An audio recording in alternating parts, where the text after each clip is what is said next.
Now, Yemen's former President Ali Abdullah Saleh has accused Saudi Arabia of trying to pay him millions of dollars in bribes if he stood up against Houthi fighters. He made the remarks in an interview with Lebanon-based Al Mayadeen news channel. Saleh blamed Saudi Arabia's attacks against him on his refusal to follow the orders of Riyadh. The former president also said Saudi Arabia is seeking divisions and sectarian sedition in Yemen.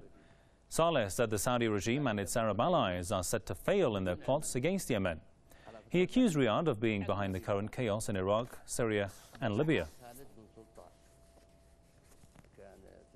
Well, to discuss this further, let's go to Washington and talk to Ali Al Ahmad, director of the IGA. Welcome to the program, sir. Mr. Al Ahmad, Saleh has made serious allegations against the Saudis. Let's start with the bribery claim. How surprised were you to hear that Riyadh tried to essentially buy his support? Because obviously there have been others who've probably already been bought among former regime officials. Well, that is the Saudi policy since they paid Ali Abdullah Saleh to participate in the coup that overthrew the President Ibrahim al-Hamdi in 1978. So he was probably the largest recipient of Saudi money over these decades.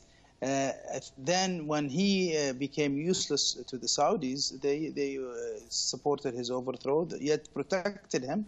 Now I think they were trying to use the same methodology of buying him, paying him money so he can undermine the authority and the force of the Ansarullah movement and other Yemeni political forces who decided that it's time for them to escape the Saudi hegemonic grip that has really made Yemen into the poorest country in the Middle East.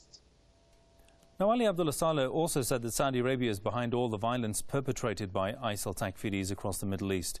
Many experts have said this before, but how credible can this accusation be straight from the mouth of a former Saudi ally? I think he is right, absolutely right. He didn't say it before, but absolutely the Saudi government and the Qatari government have been the leading forces behind supporting different and several terrorist groups, including Al-Qaeda and obviously ISIS. Now Qatar supports Al-Qaeda and Nusra line, and Saudi Arabian government supports the ISIS line. And that's why you see them fighting in Syria, because Qataris and Saudis do not agree on goals in Syria. They agree on goals in Iraq. That's why you don't see Wahhabi, Salafi terrorist groups fighting in Iraq, but they are fighting in Syria. They are not fighting in Yemen, for example, because they are the Saudi-Qatari goals are similar in that country. And finally, Ali Abdullah Saleh has also predicted that the Saudis will fail in their plots against the Yemeni nation. How much do you agree to this?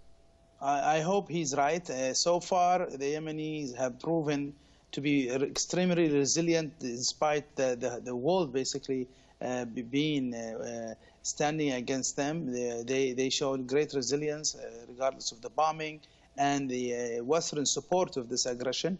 Obviously they are human, so there are limitations. So I hope they can win this war by their defiant and with the support of the people of the region and countries who are independent in their decision, that the Yemeni people must build a system that they control, not under the hegemony of Saudi Arabia or other countries. All right, Ali Al Ahmad, director of IGA from Washington. As always, thanks for your time there, sir.